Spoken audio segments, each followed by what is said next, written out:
پانی کا بحران مزید سنگین ہوگا۔ پاکستان، بھارت سمیت کئی ممالک متاثر ہوں گے۔ ابھی سے ہمارے صوبے کہتے ہیں پانی نہیں مل رہا۔ گلوبل وارمنگ سے گلیشیئر متاثر ہو رہے ہیں۔ ہمارا 80% پانی گلیشیئر سے آتا ہے۔ 1 ارب درخت لگا چکے، 9 ارب مزید لگائیں گے۔ قوم کو ماحولیات کی جنگ جیتنا ہوگی۔ امیر ممالک عالمی حدت سے نمٹنے کے لیے فنڈز فراہم کریں۔ وزیر اعظم عمران خان کا کنونشن سینٹر میں عالمی یوم ماحولیات کی مرکزی تقریب سے خطاب۔ پروگرام میں موسیقی اور علاقائی تڑکا۔ اسلام آباد میں عالمی یوم ماحولیات کی مرکزی تقریب۔ چینی سفیر نے چینی صدر کا پیغام پہنچایا۔ کہا کہ انسانوں کی بقا اور ماحول کے لیے مشترکہ کاوشیں کرنا ہوں گی۔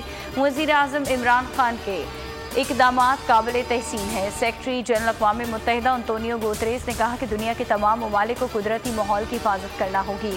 صدر ورلڈ اکنامک فورم بورک برینڈے نے کہا کہ بلین سونامی ٹری مہم پاکستان کے عزم کی عکاس ہے۔ مبارکباد پیش کرتا ہوں۔ عمران خان نے پوری قوم کے ساتھ فراڈ کیا۔ الیکشن ہوا تو یہ لوگ گھروں سے نہیں نکل سکیں گے۔ نون لیگی رہنما رانا ثناء اللہ کی پریس کانفرنس۔ کہا کہ یہ بھی ہو سکتا ہے کہ کسی دن یہ لمبی چوڑی تقریر کر کے کہیں سب کچھ ٹھیک کر دیا، لیکن میرے پاس اکثریت نہیں، اس لیے آپ کے پاس آ رہا ہوں۔ لیکن عوام معاف نہیں کریں گے۔ احتساب اور کرپشن کے بیانیے کی ہنڈیا بیچ چراہے پھوٹ چکی۔ عوام 1 ارب درخت ڈھونڈ رہے ہیں۔ وفاق اور صوبے میں بآسانی بجٹ منظور ہوگا۔ وزیر اطلاع فواد چودھری کا دعویٰ۔ کہا اپوزیشن کے تنکوں کی طرح بکھری ہوئی ہے۔ پیپلز پارٹی اور نون لیگ میں طلاق ہو گئی۔ سیاست مولانا کے بس کی بات نہیں۔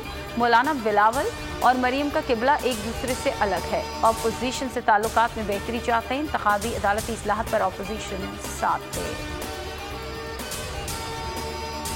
شہباز شریف میرے پروجیکٹ سے روک دیتے تھے۔ شہباز شریف کے کام زمین پر نظر نہیں آئے۔ ہم نے ڈھول نہیں بجائے بلکہ کام کیے ہیں۔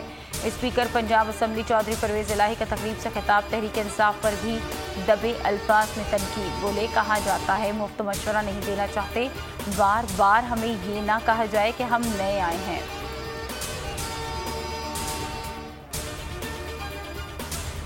نون لیگی رہنما اور سابق وفاقی وزیر خواجہ سعد رفیق ایک بار پھر نیب کے ریڈار پر آ گئے۔ ریلوے میں کرپشن کے الزام پر انکوائری ہوگی۔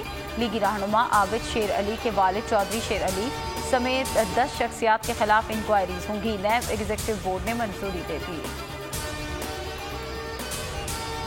کراچی میں آج بھی کاروبار شام 6 بجے بند۔ وزیر اطلاع سندھ کے تاجروں سے مذاکرات کامیاب۔ تاجر رہنماؤں نے رات 8 بجے تک دکانیں کھولنے کا اعلان واپس لے لیا۔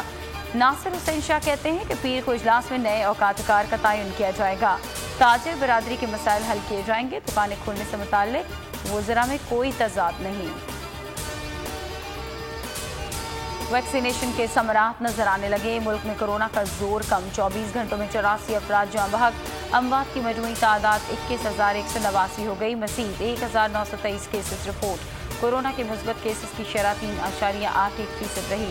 این سی او سی کا 7 جون سے کم کورونا شرح رکھنے والے اضلاع میں تمام تعلیمی ادارے کھولنے کا فیصلہ۔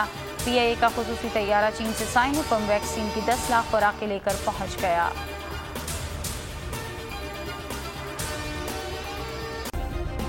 سبسکرائب کریں اور بیل دبائیں تاکہ کوئی خبر رہ نہ جائے۔